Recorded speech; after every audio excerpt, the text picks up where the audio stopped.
Peace and love, everybody. Peace. Joshua. Okay, well, let's go, champ.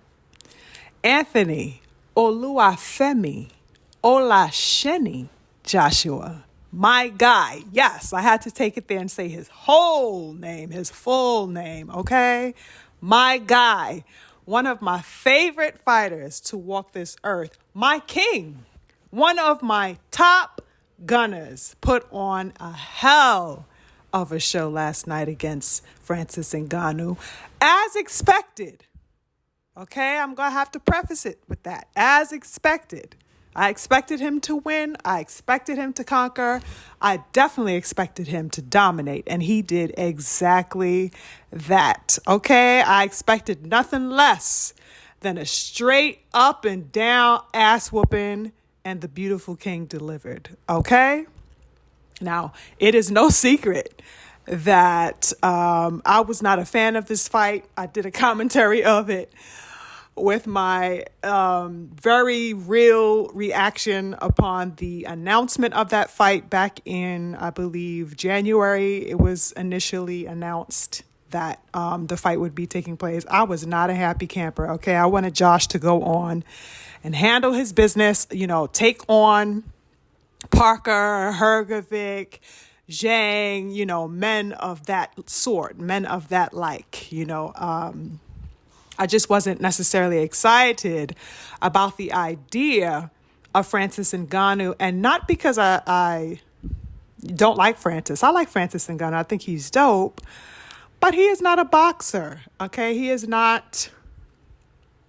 He's just not a boxer. I don't even need to, go down a list of synonyms for what he is. What he is not, to me, is a high caliber boxer, although he is a high caliber fighter. But there is a difference, and we have to be honest about that. Another thing that I didn't like about this particular matchup with Ngannou upon going into this initially was that, I just didn't like the easy access that they just threw at Ngannou to all of a sudden be potentially in line, should he have fared out successfully against Joshua, to all of a sudden be in line for an undisputed matchup against the winner of Tyson Fury and Alexander Usyk. And this would have come off of the back of only having 2 professional fights should he have been successful against Joshua. I just didn't like that he was all of a sudden in line, and how he would have completely bypassed the likes of Joseph Parker or Hrgovic or Wilder, or, the list goes on and on and on of men who work or have worked day in and day out, put that time in, put their lives in dedication to this sport in order to achieve such opportunities. I didn't like the idea of a prospect just coming in after having only 2 fights in boxing to all of a sudden now be in line to be a potential undisputed champion, or to fight for an undisputed, shot at undisputed. I wasn't with it from the beginning. So that's the part that really perturbed me about all of this. And I did a commentary about that some months ago. And, I still stand by that. You know what I'm saying? It's like, I didn't like it then. I didn't like it now. And that's why I was so adamant about, Joshua winning.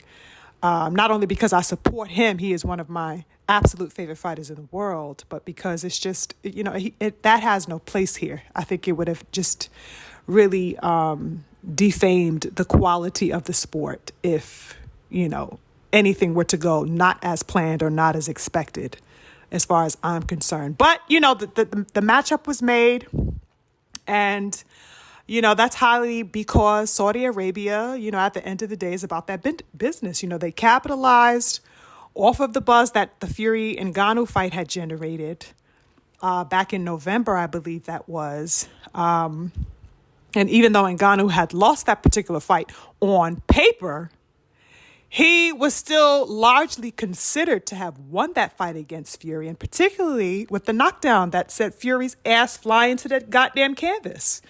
okay, during that fight. So a lot of people were speculative, about, the actual winner, because it is no doubt that Ngannou looked very, very impressive against Fury and did an absolute fantastic job for his first professional matchup. And not only was that his first professional boxing matchup, he was up against Tyson Fury, who is considered to be the best heavyweight, or at least one of them currently in this generation. So it was definitely interesting what he managed to do in that fight against Fury. Moreover, it was seemingly written in stone that AJ and Wilder would have faced each other upon each of them having gained a victory at the Day of Reckoning event back in December. But Wilder, during that fight card, unfortunately fell short, as we know. And the Saudis felt like a matchup with AJ Ngannou would not only fare well with fans and audiences the world over, but also since Ngannou looked stunning in defeat. He was defeated, but he looked really good in that defeat.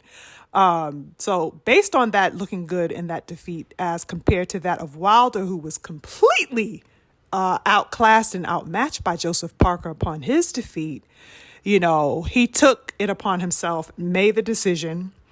And, the fight between Ngannou and Joshua was made. And that was that. Wilder didn't look all that good against Parker, and it's just what it is. It is what it is.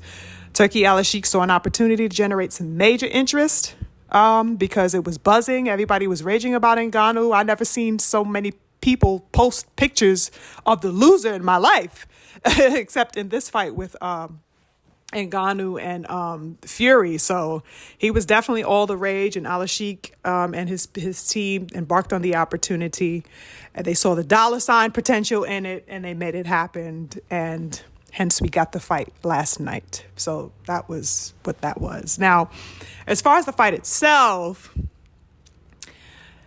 Ngannou had he just didn't have a chance with AJ. I posited that from jump, as I mentioned. There was just no way that he was just going to walk in and dictate anything to AJ. And I'm not saying that because Joshua is my guy, but because reality is reality. I know people were kind of drunk off of a high with what they had witnessed with Tyson Fury, but Anthony Joshua is not Tyson Fury. He's just not, especially with his training methods as of late that we've seen him in the partnership with he and Ben Davidson. He's just, whatever he is, it's not who we've seen previous to that. So I just knew it was going to be a demolition job. Like, we got to remember now, AJ is the two-time heavyweight champion of the world. Okay, let's not be forgetful because it's convenient for some of you fanboys and you're hating. Okay, I know that's a part of the scope and the conversation here and the dynamic that we're talking about, but let's not be forgetful just because you want to be a hater. This is to many of you, okay? There was no way that Ngannou was going to just saunter his way in and direct AJ to his will. I know people have a weird fetish with Anthony Joshua, as I previously did a commentary on. I did a whole commentary about that, tapping into this mentality that people have. People have a very bizarre fetish for hating on this young man. Too many grown men are out there throwing bones and hiding when it comes to him. The shit is out of hand, and quite frankly, I'll posit that it's creepy as fuck. Okay? I have to keep it a buck. It's creepy, it's weird, and it's awkward. Okay? They get on this man for everything. They get on him because he's taken losses along the way. As if it hasn't happened to the goddamn best of them. So the fuck what? He took a loss. Okay? These people want to assume all types of, he's frail, he's weak, he's soft, his heart. Does he have a heart? Is it here? What the hell? It's the most nonsensical thing ever. But then again, in addition to all these speculations, you got to remember, or at least I did, upon looking at it and considering it, is that all of these grown men who are out here defaming and trying their best to discredit this man are nothing short of jealous, for lack of a better word. I know that sounds kind of simplistic and maybe small of a concept, but jealousy is a thing and it happens. Especially with people of a certain make and caliber and stuff like that. These men are the same here, the ones that's out here chatty pattying it up, are the same men who cannot keep themselves from in some way, among their talking, among their dialogue about AJ, cannot keep themselves from mentioning something at some point related to this man's looks. I guarantee you that every time I've come across another man or a group of men speaking negatively about AJ on the internet, it is always followed up by a reference to his looks. I guarantee you that hands down. Looks, sexuality, something regarding this man's presence, his aura, something to that magnitude. These creeps are either extremely jealous or they low-key want him. I just got to think that. Or they wish they could look like him. It's probably both and. Okay? Who the fuck? What? How the fuck does his looks have anything to do with his training? Or a warrior mentality of his? Or his dedication to the sport?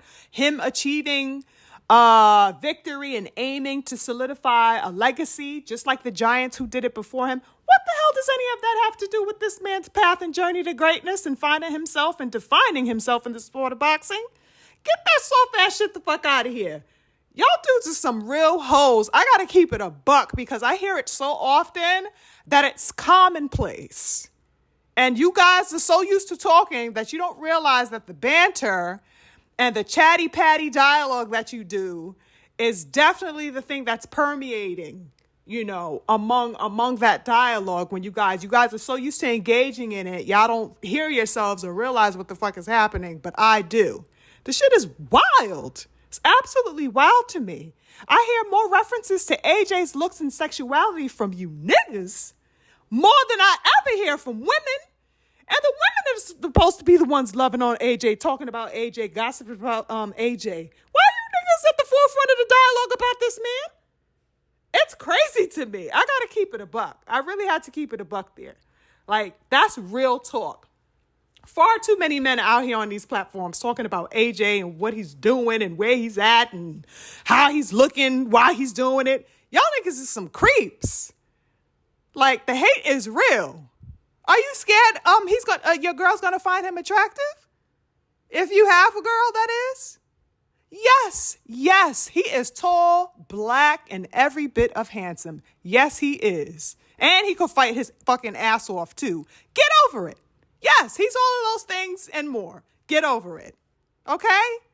You lambs can't say it or won't admit it, but I sure as fuck will. I'll say it. Get the fuck over it. He's gorgeous. He could fight his ass off. He's got a good head on his shoulders. He wants to do well for his community. He intends to embark on creating a legacy for himself. Get the fuck over it. Okay? Why is his name in your mouth anyway if you don't rock with him? You creeps should be supporting the young brother. Too many of you are too busy being crabs in a barrel with your low self-esteem mentality. Knock the shit the fuck off, please. Okay? Y'all say women are catty. Lord have mercy. Anyway, I just had to let that go because the words and the shenanigans and the swarmings around this man is absolutely unbelievable. But anyway, back to the fight. I like AJ's jab in that fight. I like the way that he was throwing his jab to the body. I thought it was effective to test and open the waters, open the door to his power shots. Of course, that right hand was laser sharp. It's like he had a laser at the end of it. It was precise. He had every bit of bad intention on it when he threw it and managed to knock that man down. Like, that man looked like he was falling from a mountaintop the way he fell down to that canvas. That shit was literally like it was happening in slow motion the way he fell. He looked a whole mess. AJ put that man to bed. He threw that punch like he was trying to punch through Ngannou. Not punch Ngannou, but punch through that man. It was a complete demolition job. Absolutely brutal, and I loved every bit of it. It was wonderful. Very dominant performance from the beautiful king, AJ. As I mentioned, he and the Ben Davidson Academy have found such a wonderful rhythm and language that is not only complementary, but powerful. It's a powerful union that he has with the team that he's currently with. Shout out to Derek James. I loved him with Derek James as well. But I think that he gets the best of both worlds in the type of relationship that he was seemingly establishing with Derek James, which seemed to have been one of closeness and trust. And it's nice that he found that, but at a base in the UK where he could be, because his family is in the UK. He's from the UK. And it's nice that he could have that type of relationship the way he managed to find with Derek James, but actually be close to his loved ones at the same time. So it seems really like he gets the best of both worlds in working with Ben Davidson. I think it's a beautiful matchup. I really rock with the King, Ben Davidson. I think he's wonderful. I love the work that he's done over the years with Devin Haney and that he continues to do in Devin Haney's camp. He's a wonderful addition, obviously, to AJ, and we saw that improvement in the very, very, very first fight that they had together. So I'm definitely excited to see their continued growth and success with each other because it is effective, okay, and very, very, very successful. So shout out to the Ben Davidson Academy. They have certainly expanded upon AJ's natural and latent abilities. I love it. Yes, so yeah, with that matchup, speaking of, I think AJ is a serious problem to everybody in his division. Hands down, there's just no question about it. He is absolutely on demon time. It is clear and it's apparent. His whole energy has shifted. I love the look in his eyes. I love his nonchalance about, the fanfare and about the speculative dialogue surrounding him over the years. He has assumed a very mature, killer, cold-blooded instinct. I just love it. I love to see him unapologetic. I really do. He smells blood and he wants it. And that's the type of killer dog I like to see in my fighters. I fully support it. I always knew it was there in him. He had it. He showed it to us before. But this is a new developed AJ. He is a grown man. He's much older. He's taken his losses. He's taken his wins. And we are seeing a beautiful display of experience and what that looks like in taking those experiences and bringing it to an apex. And absolutely applying the lessons that you've learned along the way to the now. That is what you should be doing as a fighter, as a warrior. And that is what you should be doing, real talk, as a person, because this is really bigger than boxing. We're talking about life here. We're talking about accomplishments. We're talking about people's goals and people's missions in their lives. And you can really take that mindset and apply it to anything. I love that there's no flinching. There's no second guessing with him. Not trying to please everybody. There's no worry about the hating. He's just on it. He's just on the demon time. And I love to see it. I like to see him really assume that position for his craft. Let's fucking go, AJ. I'm really rocking with you, King. Even more. Even though I'm already a fan, I love it. I salute the progression. And I back King AJ fully. Get Tyson Pullout Game the fuck out of here. That's his name. Tyson Pullout Game. Not even Tyson Fury. And Usyk the fuck out of here. Zip them the fuck up. I cannot wait for them to get zipped up by AJ. Because you really know what time I'm on as far as AJ is concerned. I just think that, whoever wins that Fury Usyk match, I really don't give a damn. Because whoever that is that AJ's going to face, they're getting zipped up. That is a fact. But hopefully zipping one of those motherfuckers up gets me the fight that I have been waiting for and many boxing fans the world over have been waiting for. And that is hopefully, potentially, a fight with Deontay Wilder still being in the works, because I don't care what anybody says. Even though he lost to Parker, Wilder is definitely one of my favorite fighters as well, and has been. There was only ever him and Anthony Joshua that were in my heart as far as my favorite heavyweights. There were only ever those two. So I still want to see Deontay Wilder and Anthony Joshua fight in that ring. I really do. If Wilder's heart is still in it, which I do not know, it's a mystery, but from what he said, it wasn't. At the last time that we saw Wilder, that he had found peace and his killer instinct may be gone and he got to get it back. I don't know if he's in the process of getting it back. I don't know if he's determining if that can be had again. I don't know. But should it ever ring in Deontay Wilder again to get back in that ring and he found that bloodlust again, Lord have mercy. That is the only fight that I want to see. It's really the only fights for me in boxing really that really, really, really get me excited.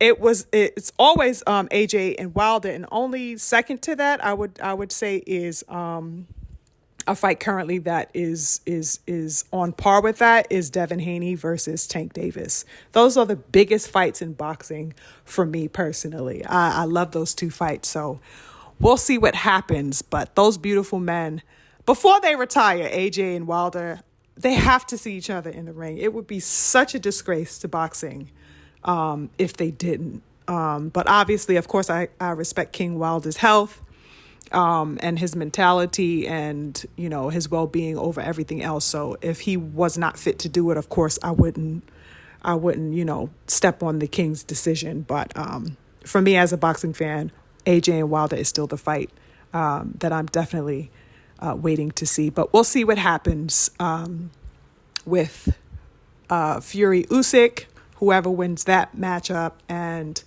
I can't wait to see Joshua behead one of them or both of them. Fuck it. Who gives a damn? I have no doubt that that's exactly what's going to take place. But anyway, that's my rant on AJ. Shout out to the King, AJ. Happy to see you do your thing. On to the next, y'all. Peace.